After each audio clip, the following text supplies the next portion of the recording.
Welcome to a raw, unfiltered look at one of the most insidious relationship dynamics plaguing our modern connections.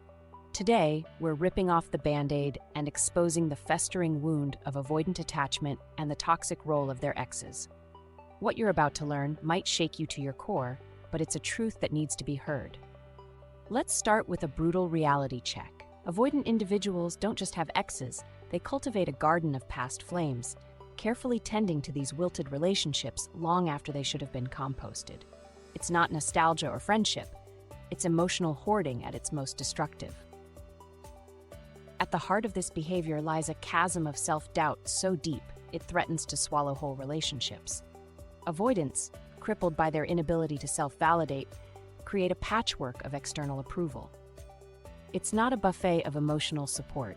It's a desperate attempt to fill a bottomless pit of insecurity.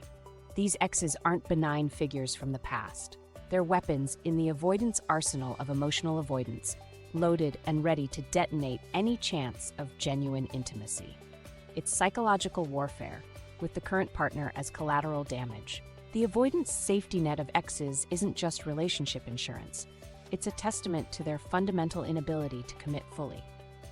It's a perpetual state of having one foot out the door, sabotaging the very connection they claim to want. By investing energy in these past connections, avoidants aren't just creating distance, they're actively poisoning their current relationship. It's slow-acting emotional arsenic, gradually eroding trust and intimacy until there's nothing left but a hollow shell of what could have been. But here's a chilling truth that often goes unnoticed. The toxicity of this dynamic doesn't require active engagement with exes. Heck, it doesn't even require that the person be an actual ex. Just a potential is often enough, someone they liked and dreamed about and never got to actually be with. The real poison lies in their emotional presence, a ghostly aura that permeates the relationship through subtle, often unspoken clues. It's in the way the avoidant's eyes glaze over during intimate moments, their mind clearly elsewhere. It's in the guarded way they speak about their past. It's in the mysterious texts they hurriedly brush off. Just an ex-colleague, they'll say, or a friend I haven't seen in a long time. But it goes deeper. It's in the special accent or language they once shared with an ex, suddenly resurfacing in a casual conversation. It's in the inside jokes and references that slip out, leaving their partner feeling like an outsider in their own relationship. It's in the way they unconsciously mimic gestures or phrases that aren't their own, echoes of a connection that should be long gone. It's in the songs they can't stop listening to, the experiences they consistently tell you they're missing out on, the adventures they once were able to engage in but can't take on with you. Each a silent testament to a past that's still very much present. It's in the way their eyes light up when reminiscing about certain periods of their life, only to quickly dim when they remember you weren't part of that story. It's in the inexplicable mood shifts triggered by seemingly innocuous events or dates.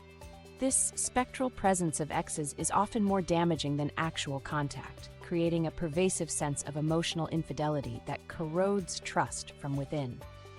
It turns the relationship into a haunted house, where around every corner lurks the shadow of a past connection, leaving their partner constantly on edge, always wondering whose emotional ghost they're competing with today. When confronted, avoidants don't just deflect, they launch a full-scale assault on reality itself. Their accusations of neediness or control aren't just defensive tactics.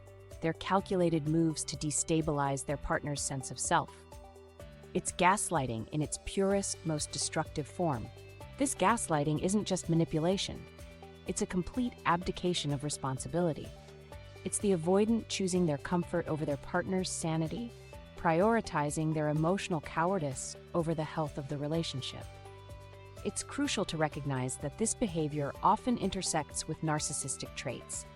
The avoidant's need to keep exes in orbit isn't just about fear of intimacy, it's also about maintaining a narcissistic supply of attention, admiration, and real-life backup, should something go wrong with their current partner. Like a narcissist, the avoidant uses these past relationships as mirrors, reflecting back a curated image of themselves as desirable and in demand. This overlap between avoidant attachment and narcissism creates a particularly toxic cocktail where the partner is not only emotionally starved, but also manipulated into constantly proving their worth against an invisible lineup of competitors. The enmeshment with toxic exes isn't just familiarity, it's a form of self-harm by proxy. Avoidants, believing themselves unworthy of love, seek out relationships that confirm their worst fears about themselves. It's a self-fulfilling prophecy of misery. For the partners of avoidance, this dynamic isn't just frustrating, it's soul-crushing. It's a constant battle against invisible adversaries, fighting for scraps of affection while exes feast at the emotional banquet. It's a rigged game where the house always wins, and the house is the avoidant's deep-seated fear of intimacy. If you're the ex being kept on the back burner, wake up. You're not special. You're a part of someone else's dysfunctional game. Your worth isn't measured by how long you're willing to wait in emotional limbo.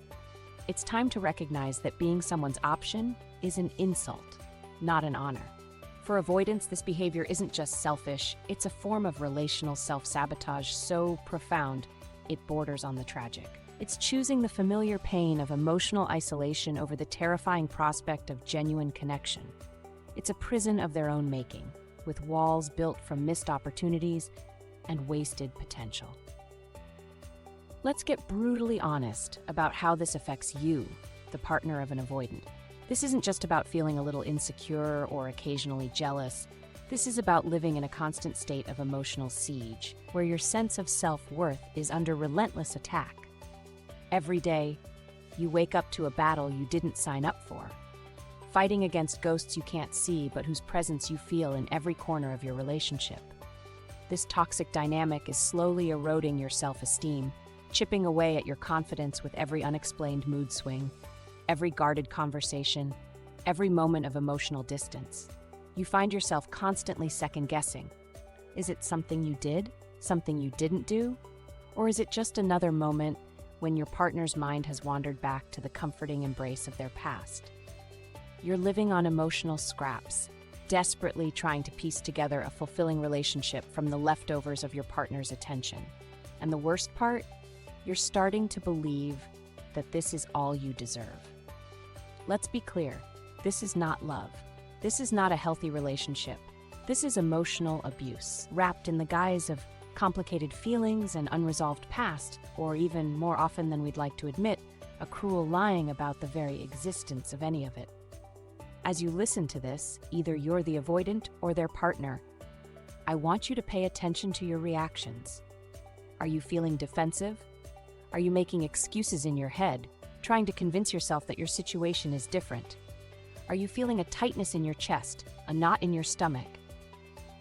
That's your body recognizing a truth that your mind might not be ready to accept. This constant state of anxiety and uncertainty is taking a toll on you, not just emotionally, but physically.